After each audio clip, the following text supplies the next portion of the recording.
What's up everybody, Trinity here, and welcome back to the Second Street Marvel for today's comic book review. And in today's review, we're going to be talking about the new Dawn of X titles that have come out this week. And we're going to be starting off with Excalibur issue number 9. And then right after that, we'll get into and talk about X-Force issue number 9.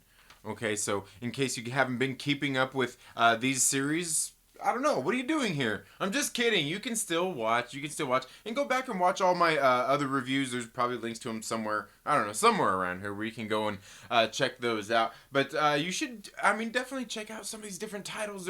They've been really good. And you know what? Maybe it's time for me to re-update my ranking list. So I'm going to get started talking about these. I'm going to leave it spoiler-free at first. And then towards the end of the video, I will let you know if you want spoilers or don't want spoilers. You can check out at that time. So starting off with Excalibur issue number 9. Okay, this book is being written by Tini Howard. Marcus Toe is the artist. Eric Arciniega is the color artist, and VC's Corey Petit is the letterer. Tom Muller on design. Mahmud, Asrar, and Matthew Wilson are the cover artists. I'll go ahead and show you those names on, these lovely 2-page title pages that you guys know I love so much. I'll show you that cover once again. So this book, I've got to say, guys, I actually think this is probably my favorite book that has come out of the Excalibur series. I actually like this one. I actually like this issue. If you've watched any of my past reviews, you know that Excalibur is probably like the one that I like the least amount out of all the Dawn of X titles. The art in this book, it was actually pretty decent. Marcus Toe has been pretty solid on this series. Pretty consistent art. I think there was a couple of issues where we had somebody else there on art, not Marcus Toe, but altogether it's been pretty good. What's going on in this issue is we know that over in Otherworld they finally won the battle against Morgan Le Fay, and now Jamie Braddock is in charge of Otherworld and just stuff like that, and we're starting to see the repercussions of that in this issue, where we see Apocalypse and basically all the team of Excalibur wanting to go to Otherworld, I'm pretty sure, to take care of some things, but they can't necessarily just access it and get there. So they had their way to get there. Remember, they went in the last issue. They went hunting for those skulls of the warbirds or whatever they were. Remember the werewolves. I think that was it. And that's what we get here, where they are trying to get to Otherworld, and they actually succeed. But not first without kind of going through a little bit of a ritual. Some other interpersonal things go on here with the Braddock family, and then we get these scenes here in. Would this be Otherworld? I don't think. No, it's this in this thing they're talking about here. It's not Otherworld. At the Starlight Citadel. You guys know how much I love these white pages. The Starlight Citadel, where we're talking about, used to be like the home of the Captain Britain Corps. And they're here talking about now it's basically like the house serves as the central fortress of otherworldly guardian and omniversal majestrix Opal Luna Saturnine. I don't know. But it talks a little bit about it in here that they kind of fill you in, and we see I don't know, we get a little scene, and then we go back to London, where we see all of the witches, that Coven of Akaba. Is it Coven of Akaba? Yeah, Coven of Akaba, where they're having a ritual. Basically, they're having this ritual because Otherworld was conquered and Morgan Le Fay had perished, and we can see some of that kind of stuff going on here. And then we flash back to Otherworld, where we see that the team of the Excalibur has arrived, and some interesting things happen while they are there. I'll talk more about that here towards the end of the video, guys. Like I said, this is the first issue of Excalibur that I've read that I actually like. I actually thought this book was pretty decent. Yeah, I'm serious. Like, this one was actually pretty good. Definitely worth reading. Now, is it one of the must reads of the week? Probably not. But this, like, what happens in this book is kind of what I was wanting more out of this whole series altogether. Is it's got a little bit better story. Everything that's going on in here is a little like, I feel like I really got something out of this book, and I thought this one this week is probably the best issue that we have gotten out of Excalibur altogether. Maybe issue number 1 was okay because of that setup. But anyway, let me know what you think about Excalibur issue number 1 down in the comments below. Now we're going to get into X-Force issue number 9, and go ahead and take a look at that cover there. Let me tell you, I am happy about this. You guys know that X-Force is my favorite out of all of these Dawn of X series. Now, this book is being written by Benjamin Percy, and we got Joshua Cassara back on art, Dean White on color art, VC's Joe Caramagna is the letterer, Tom Muller on design, Dustin Weaver and Edgar Delgado are the cover artists that I have of this cover that I have right here, and we'll go ahead and see that. Okay, now, the one thing I want to say is we got the art team back. We got Joshua Cassara and Dean White back. And remember how awesome the issues were when this series first started off? They were so great.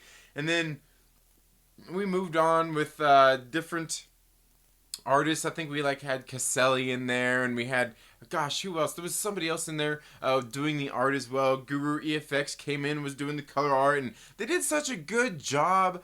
Like, on the X-Force, it was just the artist itself that was a little bit different, kind of mixing it up, where Guru EFX was kind of keeping it consistent. Well, we've got the original art team back here now, and I gotta say, like, it almost seemed different again.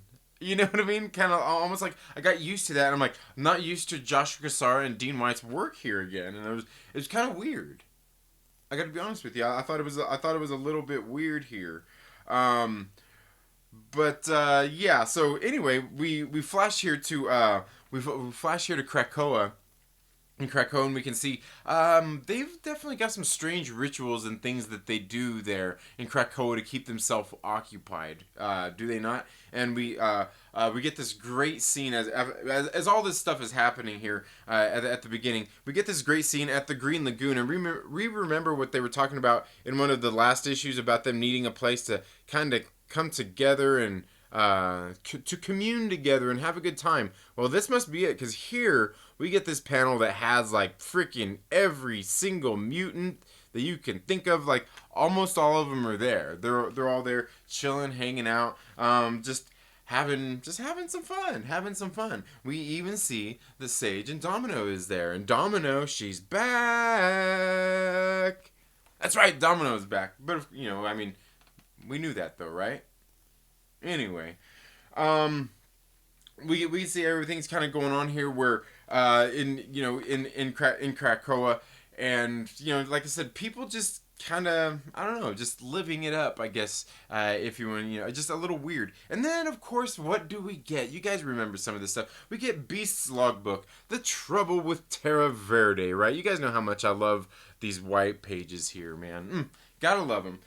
We get some interesting things here as they're talking about Terra Verde. We get this little story of then and now, talking about then, before they signed on with to recognize Krakoa as a sovereign nation, the mutants, and then now how they're going, how everything is going now. And then we see that X-Force has to go on a mission, because Beast needs them to. Because we all know how great of a dude Beast is. So they end up getting sent to Terra Verde, where they get sent there to the capital, and they run into you remember everything going on in Terra Verde, right? Remember that symbiote, that new Terra Verdean symbiote, I guess you could say. Well, it's kind of taken over the country here, and we can see like things are pretty much going pretty crazy here. We also get another one of those beautiful white pages that I love so much from Beast once again. And here he's talking about Terra Verde and pretty much like their mythology and stuff going on with their telefloronics, kind of the history of that and everything as well. So just, I don't know, some crazy stuff. We also learn in here about Terra Verde and how they pretty much after they made good with the mutants and everything, they've been nowhere. They have not been heard from at all ever since the X-Force went on this mission there not too long ago. So they've basically gone black. So they're incommunicado, if you will. So X-Force ends up there on this mission. And what they run into while they're there is quite interesting. Some very telling and interesting things here. We can see that Beast's arrogance is still getting the best of him in this book. And we also get this other feeling of just some talk between Domino and Wolverine, where he's saying the same thing that I'm thinking here too. This is all a little weird.